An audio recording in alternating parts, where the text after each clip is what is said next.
El sol matutino de marzo de 2003 se alzaba sobre las majestuosas pirámides de Teotihuacán, tiñendo de dorado las antiguas piedras que habían presenciado siglos de historia. Ana Lucía Mendoza, estudiante de arqueología de 22 años de la Universidad Nacional Autónoma de México, ajustó su mochila mientras contemplaba la imponente pirámide del Sol. Era su quinta visita a la zona arqueológica, pero esta vez venía con un propósito diferente: completar su tesis sobre los rituales prehispánicos en el complejo ceremonial más importante de Mesoamérica. La brisa fresca de la madrugada acariciaba su rostro mientras revisaba sus notas. Había llegado temprano, antes de que las multitudes de turistas invadieran el sitio. Como estudiante avanzada, tenía permisos especiales para acceder a ciertas áreas restringidas, un privilegio que no tomaba a la ligera. Sus profesores la consideraban brillante, meticulosa en sus investigaciones, y Ana Lucía estaba decidida a demostrar que merecía esa confianza. Si estás disfrutando de esta historia, no olvides suscribirte al canal y déjanos un comentario contándonos desde dónde nos estás viendo. Tu apoyo nos ayuda a seguir trayéndote más contenido fascinante. Ese día, Ana Lucía llevaba consigo un cuaderno de campo de pasta azul, una cámara fotográfica digital, tecnología relativamente nueva para la época, y un pequeño dispositivo GPS que su padre le había regalado para sus expediciones. Sus padres, Raúl y Carmen Mendoza, propietarios de una pequeña librería en la colonia Roma, siempre habían apoyado la pasión de su hija por la historia antigua de México. La última persona que la vio fue Javier Hernández, el guardia de seguridad que había trabajado en Teotihuacán durante más de 15 años. Según su testimonio posterior, Ana Lucía llegó aproximadamente a las 6:30 de la mañana, mostrándole sus credenciales universitarias y explicándole que estaría trabajando en el área de la Pirámide del Sol hasta el mediodía. Javier la conocía de visitas anteriores y no le pareció extraño que quisiera madrugar para evitar las multitudes. La vi caminar hacia la pirámide con su mochila azul marino, recordaría Javier años después, con la voz entrecortada por la culpa. Llevaba una libreta en la mano y se veía muy entusiasmada. Me saludó como siempre, con esa sonrisa tan grande que tenía. Nunca pensé que sería la última vez que la vería. Ana Lucía había planeado pasar 3 días en Teotihuacán, hospedándose en un pequeño hotel en San Juan Teotihuacán, el pueblo cercano a la zona arqueológica. El primer día transcurrió normalmente. Tomó decenas de fotografías, midió ángulos de construcción y llenó páginas de su cuaderno con observaciones detalladas. Incluso llamó a sus padres esa noche para contarles sobre sus hallazgos preliminares. Estaba muy emocionada. Recordaba a Carmen Mendoza, su madre, secándose las lágrimas que aún brotaban después de tantos años. Me dijo que había encontrado algo interesante en la estructura de la pirámide, algo sobre las alineaciones astronómicas que no estaba documentado en sus libros. Sonaba tan feliz, tan llena de vida. Esa fue la última vez que hablé con mi niña. La mañana del 15 de marzo amaneció nublada. Ana Lucía desayunó en el pequeño restaurante del hotel. Huevos rancheros y café de olla. Revisó su equipaje una vez más y se dirigió temprano hacia la zona arqueológica. El recepcionista del hotel, don Miguel, la vio partir alrededor de las 6:00 de la mañana. Siempre era muy puntual, comentaba don Miguel. Esa mañana parecía un poco preocupada, como si tuviera prisa por llegar a algún lugar específico. Cuando le pregunté si todo estaba bien, me dijo que tenía que verificar algo importante antes de que llegaran los turistas. Según las cámaras de seguridad de la entrada principal de la zona arqueológica, Ana Lucía ingresó al complejo a las 6:34 de la mañana. Las imágenes la muestran caminando con paso decidido hacia la pirámide del Sol, su mochila al hombro y el cuaderno azul en la mano. Estas serían las últimas imágenes documentadas de la joven estudiante. A las 2:00 de la tarde, cuando Ana Lucía no regresó al hotel como había prometido, don Miguel comenzó a preocuparse. La conocía lo suficiente para saber que era extremadamente responsable con sus horarios. Intentó llamar al celular que ella le había dejado como contacto de emergencia, pero el número estaba fuera de servicio. La señal en esa época era irregular en la zona arqueológica. Cuando a las 6:00 de la tarde Ana Lucía seguía sin aparecer, don Miguel decidió contactar a las autoridades. La primera patrulla llegó al hotel 1 hora después. Los oficiales revisaron la habitación de Ana Lucía y encontraron todas sus pertenencias intactas: ropa, libros, su computadora portátil y dinero en efectivo. Lo único que faltaba era lo que había llevado consigo esa mañana. La búsqueda oficial comenzó al amanecer del día siguiente. Participaron elementos de la Policía Municipal de San Juan Teotihuacán, guardias del Instituto Nacional de Antropología e Historia y un grupo de voluntarios del pueblo. Recorrieron cada rincón de la zona arqueológica, desde las pirámides principales hasta los templos menores y los túneles subterráneos conocidos. Durante los primeros días de búsqueda, encontraron algunas pistas que parecían prometedoras. Un jardinero halló un pedazo de tela azul marino enganchado en un arbusto cerca de la pirámide de la Luna. Pero las pruebas posteriores no pudieron confirmar si pertenecía a la ropa de Ana Lucía. También se reportó el hallazgo de pisadas frescas en una zona de tierra suave, cerca del templo de Quetzalcóatl, pero las lluvias de esa semana habían borrado cualquier rastro útil. Los padres de Ana Lucía llegaron desde la Ciudad de México al segundo día de la búsqueda.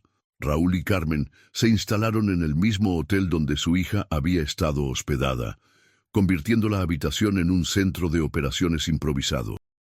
Pegaron fotografías de Ana Lucía en las paredes, establecieron un teléfono de contacto y coordinaron con las autoridades cada aspecto de la investigación. No íbamos a descansar hasta encontrarla, declaraba Raúl en entrevistas posteriores. Ana Lucía era todo para nosotros, una hija brillante, responsable, con toda la vida por delante. No podíamos aceptar que simplemente hubiera desaparecido sin dejar rastro. La investigación se intensificó cuando se descubrió que Ana Lucía había estado en contacto con otros estudiantes e investigadores en los días previos a su desaparición. Entre sus correos electrónicos, encontrados en su computadora portátil, había intercambios con el doctor Eduardo Vázquez, un arqueólogo reconocido que había realizado excavaciones no oficiales en la zona durante los años 90. El doctor Vázquez fue interrogado extensamente. Admitió haber intercambiado información con Ana Lucía sobre posibles sitios no explorados dentro del complejo de Teotihuacán, pero negó cualquier encuentro personal. Según sus declaraciones, Ana Lucía le había mencionado haber encontrado referencias históricas sobre cámaras subterráneas en la Pirámide del Sol que no aparecían en los mapas oficiales. Ana Lucía era una estudiante excepcional, declaró el doctor Vázquez durante el interrogatorio. Tenía una mente analítica extraordinaria y una pasión genuina por descubrir la verdad histórica. Cuando me escribió sobre las anomalías que había detectado en la estructura de la pirámide, me pareció una investigación legítima y prometedora. Las semanas se convirtieron en meses y los meses en años. La familia Mendoza nunca cesó en sus esfuerzos por encontrar a Ana Lucía. Organizaron marchas, distribuyeron volantes, ofrecieron recompensas y presionaron constantemente a las autoridades para que mantuvieran activo el caso. La historia apareció en periódicos nacionales, programas de televisión, y se convirtió en uno de los casos de desaparición más documentados en la historia reciente de México. Carmen Mendoza desarrolló una rutina que se volvió casi ritual. Cada sábado, sin falta, viajaba desde la Ciudad de México hasta Teotihuacán. Caminaba por toda la zona arqueológica, hablaba con guardias, comerciantes y turistas, mostrándoles la fotografía de Ana Lucía y preguntando si habían visto algo, cualquier cosa que pudiera proporcionar una pista. Sabía que mi hija estaba ahí, en algún lugar de esas pirámides, explicaba Carmen. Una madre lo siente. Ana Lucía no se habría ido voluntariamente sin decirnos nada. Algo le pasó en ese lugar y yo no iba a descansar hasta descubrir qué fue. Los investigadores oficiales exploraron múltiples teorías. Algunos sugirieron que Ana Lucía podría haber sufrido un accidente en alguna de las áreas menos transitadas de la zona arqueológica, quizás cayendo en una grieta natural o en alguno de los túneles subterráneos que se sabía existían, pero que no habían sido completamente cartografiados. Otros consideraron la posibilidad de un secuestro, aunque la ausencia de demandas de rescate o contactos posteriores hacía esta teoría menos probable. Una línea de investigación particularmente intrigante surgió cuando se descubrió que Ana Lucía había estado investigando informes históricos sobre actividades de huaqueros, saqueadores de sitios arqueológicos, en la zona durante el siglo XX. En su computadora se encontraron documentos descargados sobre redes de tráfico de piezas prehispánicas y contactos con coleccionistas internacionales. ¿Había Ana Lucía descubierto algo que puso en peligro su seguridad? El comandante Roberto Sánchez, quien dirigió la investigación durante los primeros 5 años, desarrolló la teoría de que Ana Lucía había sido testigo de actividades ilegales, de excavación o saqueo. Era una joven inteligente e idealista, explicaba en sus informes. Si hubiera visto algo que atentara contra el patrimonio cultural de México, no habría dudado en reportarlo. Eso podría haberla convertido en una amenaza para ciertas personas. Sin embargo, a pesar de investigar exhaustivamente los círculos de coleccionistas de antigüedades y posibles redes de saqueo, nunca se encontraron evidencias concretas que conectaran estas actividades con la desaparición de Ana Lucía. La investigación llegó a un punto muerto, y aunque el caso nunca se cerró oficialmente, la intensidad de la búsqueda disminuyó gradualmente. La familia Mendoza, sin embargo, nunca se dio por vencida. Establecieron una pequeña fundación dedicada a ayudar a familias de personas desaparecidas y continuaron visitando Teotihuacán regularmente. Raúl desarrolló una relación especial con los trabajadores de la zona arqueológica, muchos de los cuales lo conocían por nombre y siempre estaban dispuestos a escuchar si tenían nuevas teorías o preguntas. En 2008, 5 años después de la desaparición, ocurrió un incidente que renovó brevemente las esperanzas de la familia. Un turista alemán reportó haber encontrado un objeto que podría haber pertenecido a Ana Lucía, un pequeño medallón de plata con las iniciales AL, cerca de uno de los templos menores. Sin embargo, las pruebas forenses no pudieron establecer una conexión definitiva y la investigación siguió estancada. Los años pasaron implacablemente. Raúl y Carmen envejecieron visiblemente, marcados por el dolor y la incertidumbre. Su librería en la colonia Roma se convirtió en un santuario improvisado para Ana Lucía, con fotografías de la joven estudiante en cada rincón y una sección especial dedicada a libros sobre arqueología mexicana. Los clientes regulares conocían la historia y siempre preguntaban por novedades en el caso. La esperanza es lo último que se pierde, repetía Carmen cada vez que alguien sugería que quizás era hora de aceptar lo peor. Mientras no tengamos respuestas concretas, mientras no sepamos qué le pasó a nuestra hija, seguiremos buscando. Ana Lucía merecía vivir una vida plena, y nosotros merecemos saber la verdad. En 2012, 9 años después de la desaparición, la investigación oficial fue transferida a la Unidad de Casos Fríos de la Procuraduría General de Justicia. El expediente, que ya ocupaba varias cajas de archivos, fue revisado por nuevos investigadores que aplicaron técnicas más modernas y perspectivas frescas, pero sin resultados significativos. El 10º aniversario de la desaparición en 2013 fue particularmente difícil para la familia. Los medios de comunicación volvieron a cubrir el caso, entrevistando a los padres y actualizando la historia para una nueva generación de espectadores. Carmen y Raúl aparecieron en varios programas de televisión, siempre con la misma fotografía de Ana Lucía y siempre con el mismo mensaje: si alguien sabe algo, cualquier cosa, por favor contacte con nosotros. Fue durante este periodo de renovada atención mediática que Miguel Ángel Torres, un arqueólogo de la Universidad de Puebla, se interesó por el caso. Torres había leído sobre la investigación de Ana Lucía y decidió continuar el trabajo que ella había comenzado. Con los permisos apropiados, inició un estudio sistemático de las anomalías estructurales en la pirámide del Sol, que Ana Lucía había mencionado en sus correos electrónicos. Utilizando tecnología de radar de penetración terrestre, Torres y su equipo identificaron varias cavidades subterráneas que no aparecían en los mapas oficiales de la zona arqueológica.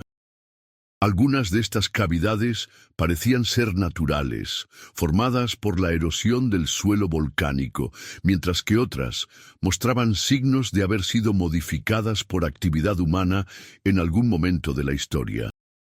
Ana Lucía tenía razón, declaró Torres en una entrevista en 2014. Hay estructuras subterráneas en esta zona que no han sido completamente exploradas. Su investigación estaba en el camino correcto, y es una tragedia que no haya podido completarla. Sin embargo, a pesar de estos descubrimientos arqueológicos, no se encontraron nuevas pistas sobre el paradero de Ana Lucía. Las excavaciones controladas en algunas de las cavidades revelaron artefactos prehispánicos de considerable valor histórico, pero nada que se relacionara directamente con la estudiante desaparecida. La comunidad arqueológica mexicana adoptó el caso de Ana Lucía como un símbolo de los peligros que enfrentan los investigadores jóvenes y de la importancia de mantener medidas de seguridad adecuadas durante el trabajo de campo. Se establecieron nuevos protocolos en varias universidades, requiriendo que los estudiantes trabajaran en parejas en sitios remotos y mantuvieran contacto regular con sus supervisores. Para 2015, 12 años después de la desaparición, las visitas de Carmen a Teotihuacán se habían vuelto menos frecuentes debido a su salud deteriorada. Raúl continuaba haciendo el viaje solo, a veces acompañado por otros familiares o amigos de la familia que habían conocido a Ana Lucía. El ritual se había vuelto parte de su identidad. Cada visita era un acto de resistencia contra el olvido y la desesperanza.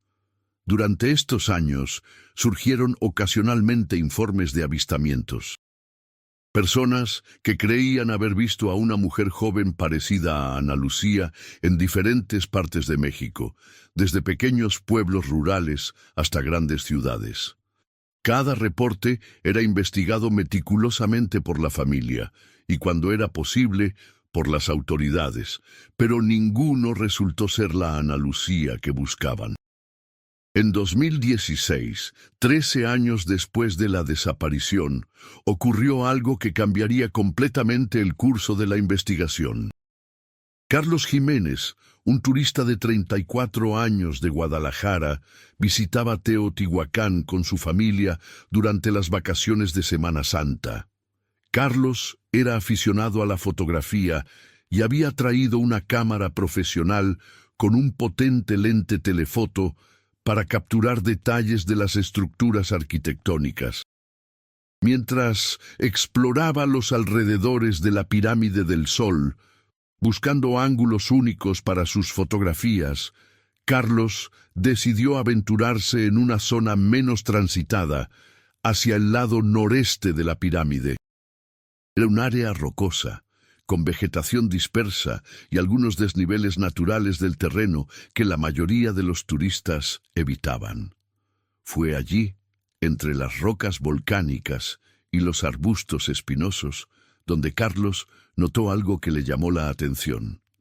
Al principio pensó que era solo basura dejada por visitantes anteriores, pero al acercarse se dio cuenta de que se trataba de algo más significativo. Parcialmente enterrado bajo años de sedimento y hojas secas, asomaba un pedazo de tela azul desgastada. Carlos no tocó el objeto inmediatamente. Como persona educada y consciente de la importancia histórica del lugar, sabía que cualquier hallazgo en una zona arqueológica debía ser reportado a las autoridades. Sin embargo, tomó varias fotografías detalladas del área desde diferentes ángulos, documentando la posición exacta del objeto y su entorno. Después de marcar mentalmente la ubicación precisa, Carlos se dirigió a la oficina de administración de la zona arqueológica para reportar su hallazgo. El supervisor de turno, inicialmente escéptico ante lo que consideraba probablemente otro reporte de basura, cambió completamente su actitud cuando Carlos mencionó la tela azul y la fecha aproximada en que podría haber estado allí. En cuanto mencionó el color azul y que parecía llevar tiempo enterrado, supe inmediatamente que podría estar relacionado con el caso de Ana Lucía, recordaba el supervisor Jorge Ramírez. Todos los que trabajamos aquí conocemos esa historia. Ha sido parte de nuestras vidas durante más de una década. Un equipo de investigadores forenses llegó al sitio esa misma tarde. Acordonaron el área y comenzaron una excavación cuidadosa y sistemática, documentando cada paso del proceso. Lo que encontraron fue mucho más de lo que cualquiera había esperado. Enterrada a aproximadamente medio metro de profundidad, encontraron una mochila azul marino en estado de descomposición avanzada. Dentro de la mochila, protegidos en bolsas de plástico que habían resistido parcialmente el paso del tiempo, estaban el cuaderno de campo de pasta azul de Ana Lucía, su cámara fotográfica digital y el dispositivo GPS que su padre le había regalado.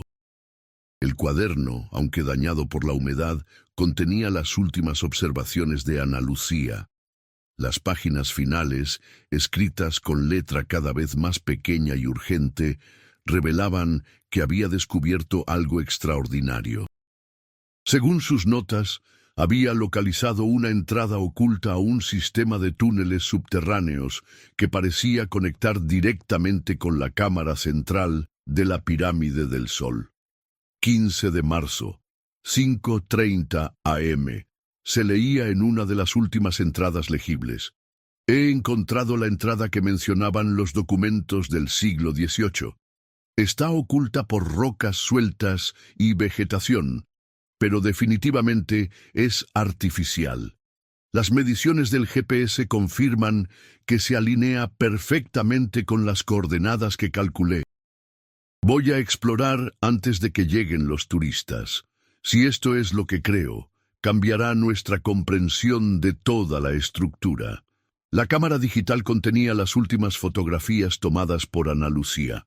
Las imágenes mostraban una abertura en la tierra, parcialmente oculta por rocas y maleza, exactamente en el área donde había sido encontrada su mochila. Las fotografías datadas confirmaban que habían sido tomadas en la madrugada del 15 de marzo de 2003, pocas horas antes de que Ana Lucía fuera reportada como desaparecida. La siguiente fase de la investigación se centró en localizar la entrada que Ana Lucía había fotografiado. Utilizando las coordenadas GPS encontradas en su dispositivo y las referencias visuales de sus fotografías, los investigadores lograron identificar la ubicación exacta. Lo que encontraron los dejó sin palabras. Efectivamente, había una abertura natural en el suelo que había sido ampliada artificialmente en algún momento del pasado. La entrada estaba casi completamente oculta por el crecimiento de la vegetación y el desplazamiento de rocas a lo largo de los años. Pero al remover cuidadosamente estos obstáculos, se reveló un túnel que descendía en la oscuridad. El túnel, según determinaron los expertos, había sido excavado durante el período prehispánico, pero había sido utilizado y modificado en épocas posteriores. Las paredes mostraban marcas de herramientas modernas, además de las técnicas de construcción originales, sugiriendo que había sido utilizado durante el siglo XX por personas que conocían su existencia. El descubrimiento del túnel transformó completamente la investigación sobre la desaparición de Ana Lucía. Por primera vez en 13 años, los investigadores tenían evidencia física concreta de dónde había estado la joven estudiante en sus últimos momentos conocidos y hacia dónde se había dirigido. Sin embargo, también planteaba preguntas inquietantes. ¿Había Ana Lucía descendido al túnel sola? ¿Había encontrado algo o alguien allí abajo? ¿Qué había causado que nunca regresara a la superficie? La exploración del túnel requirió equipos especializados y medidas de seguridad extraordinarias. Los primeros espeleólogos que descendieron encontraron un sistema complejo de cámaras naturales conectadas por pasillos artificiales. Algunas secciones mostraban signos de colapso reciente, mientras que otras permanecían intactas después de siglos. A aproximadamente 50 metros de la entrada, en una cámara natural ampliada, los exploradores hicieron un descubrimiento que cambió para siempre la historia de Ana Lucía Mendoza y reveló secretos que habían estado ocultos durante décadas en las profundidades de Teotihuacán. En el suelo de la cámara, cuidadosamente organizados como si hubieran sido colocados intencionalmente, encontraron decenas de artefactos prehispánicos de incalculable valor histórico y arqueológico. Figurillas de jade, máscaras ceremoniales, códices pintados en papel de amate y ornamentos de oro trabajado con técnicas que los expertos reconocieron inmediatamente como auténticas obras maestras del período clásico mesoamericano. Pero lo más impactante no eran los artefactos en sí, sino las condiciones en que se encontraban. Muchas piezas mostraban etiquetas modernas escritas a mano con fechas del siglo XX, números de catálogo y referencias a colecciones privadas. Era evidente que esta cámara subterránea había sido utilizada como un depósito secreto para objetos saqueados de sitios arqueológicos a lo largo de décadas. Junto a los artefactos, los investigadores encontraron documentos en avanzado estado de descomposición, pero suficientemente preservados para revelar la existencia de una red internacional de tráfico de antigüedades que había operado desde Teotihuacán durante gran parte del siglo XX. Los documentos incluían correspondencia con coleccionistas de Estados Unidos y Europa, listas de precios, y fotografías de piezas que habían sido extraídas ilegalmente del patrimonio cultural mexicano. En una esquina de la cámara, envueltos en un plástico que había preservado parcialmente su contenido, encontraron más cuadernos y documentos. Estos no pertenecían a Ana Lucía, sino que parecían ser registros mantenidos por los operadores de la red de saqueo. Las fechas más recientes en estos documentos eran de principios de 2003, justo antes de la desaparición de Ana Lucía. El último documento fechado estaba escrito con letra temblorosa y urgente. Mencionaba «la estudiante que sabe demasiado» y hablaba de la necesidad de proteger la operación a toda costa. El documento estaba firmado con las iniciales E.B., las mismas iniciales del doctor Eduardo Vázquez, el arqueólogo que había estado en contacto con Ana Lucía. Con esta nueva evidencia, los investigadores obtuvieron una orden de arresto contra el doctor Vázquez. Sin embargo, cuando llegaron a su domicilio en la Ciudad de México, descubrieron que había fallecido de un infarto el año anterior. Sus familiares entregaron voluntariamente sus pertenencias a las autoridades, revelando el alcance completo de la operación de saqueo que había dirigido durante décadas. Entre los documentos encontrados en la casa del doctor Vázquez estaba un diario personal que proporcionaba los detalles finales de lo que había ocurrido con Ana Lucía Mendoza en marzo de 2003. Según las entradas del diario, Ana Lucía había descubierto accidentalmente la entrada al túnel mientras realizaba sus mediciones arqueológicas legítimas. El doctor Vázquez había estado utilizando el sistema de túneles como depósito para artefactos robados que esperaban ser transportados fuera del país. Cuando Ana Lucía lo contactó por correo electrónico, mencionando anomalías en la estructura de la pirámide, él se dio cuenta de que estaba peligrosamente cerca de descubrir su operación. Según su diario, Vázquez había llegado a Teotihuacán la madrugada del 15 de marzo, con la intención de interceptar a Ana Lucía antes de que pudiera reportar sus hallazgos. La había encontrado ya dentro del túnel, fotografiando y documentando los artefactos robados. Enfrentado con la evidencia de sus crímenes y temiendo que Ana Lucía lo denunciara a las autoridades, había entrado en pánico. Las páginas finales del diario, escritas años después en letra cada vez más deteriorada, revelaban que había ocurrido una confrontación en la cámara subterránea. Ana Lucía había tratado de escapar, pero en la oscuridad y confusión había sufrido una caída fatal en una de las secciones más profundas del sistema de túneles. Vázquez había ocultado el cuerpo en una cámara aún más profunda del complejo subterráneo, sellando la entrada con rocas y regresando más tarde para trasladar la mochila de Ana Lucía a una ubicación diferente, con la esperanza de que pareciera que había desaparecido en la superficie. Durante los años siguientes había vivido atormentado por la culpa, pero demasiado asustado para confesar la verdad. Con esta información, los investigadores organizaron una expedición final al sistema de túneles. Utilizando mapas detallados encontrados en la casa de Vázquez, localizaron la cámara sellada que él había mencionado en su diario. Después de remover cuidadosamente las rocas que bloqueaban la entrada, finalmente encontraron los restos de Ana Lucía Mendoza. La joven estudiante había sido localizada más de 13 años después de su desaparición, en las profundidades de la pirámide que tanto amaba estudiar. Junto a sus restos, encontraron las notas finales que había logrado escribir en sus últimos momentos, documentando hasta el final los artefactos que había descubierto y su indignación por el saqueo del patrimonio cultural de México. La noticia del descubrimiento se extendió rápidamente por todo el país.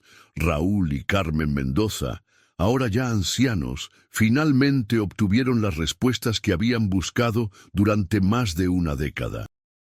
Aunque el dolor de la pérdida nunca desaparecería completamente, poder dar sepultura a su hija y conocer la verdad sobre su destino les proporcionó una forma de paz que habían creído imposible. El funeral de Ana Lucía Mendoza se convirtió en un evento nacional. Cientos de personas, desde compañeros arqueólogos hasta desconocidos que habían seguido su historia a lo largo de los años, asistieron para rendir homenaje a la joven cuya dedicación a la verdad histórica había costado su vida, pero también había expuesto uno de los casos de saqueo arqueológico más grandes en la historia de México. La red de tráfico de antigüedades dirigida por Vázquez fue completamente desmantelada. Decenas de artefactos prehispánicos fueron repatriados de colecciones privadas en todo el mundo y devueltos a museos mexicanos, donde podían ser estudiados y apreciados por las generaciones futuras.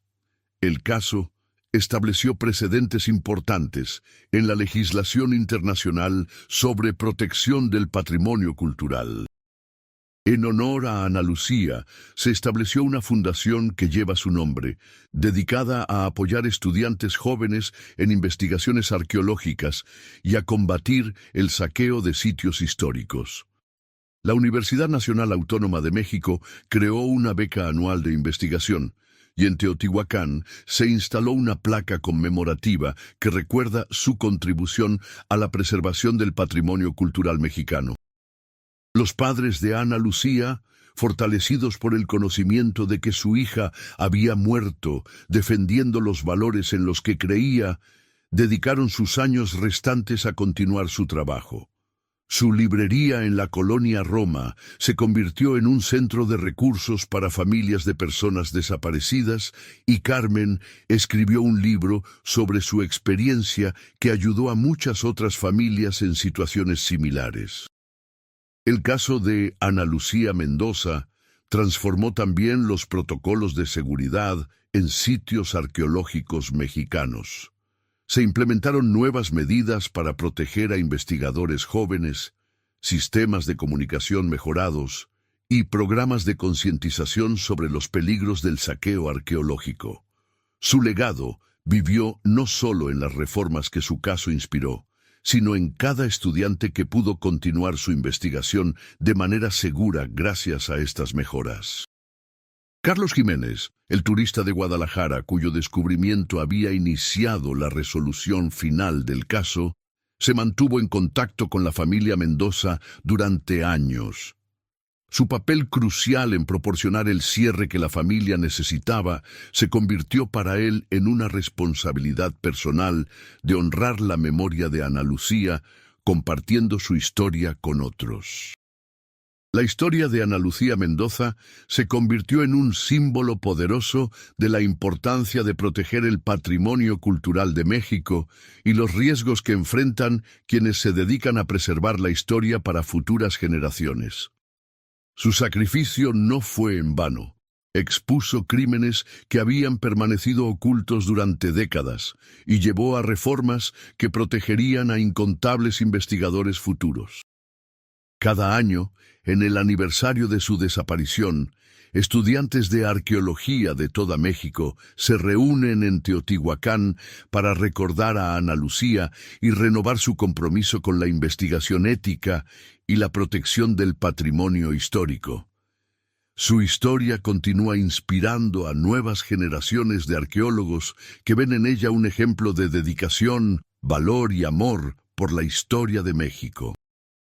En las profundidades de la Pirámide del Sol, donde Ana Lucía hizo su último descubrimiento, ahora se encuentra un pequeño memorial. Los túneles han sido sellados permanentemente por razones de seguridad, pero su exploración final ayudó a recuperar cientos de artefactos que ahora se exhiben en museos mexicanos, cada uno acompañado de una pequeña placa que reconoce el papel de Ana Lucía en su recuperación. La verdad sobre lo que ocurrió en Teotihuacán en marzo de 2003 finalmente había salido a la luz, pero el legado de Ana Lucía Mendoza continuó mucho más allá de la resolución de su caso. Su historia se convirtió en un recordatorio permanente de que la búsqueda de la verdad histórica vale cualquier sacrificio, y que aquellos que se dedican a preservar el pasado para el futuro merecen nuestra protección y respeto más profundos.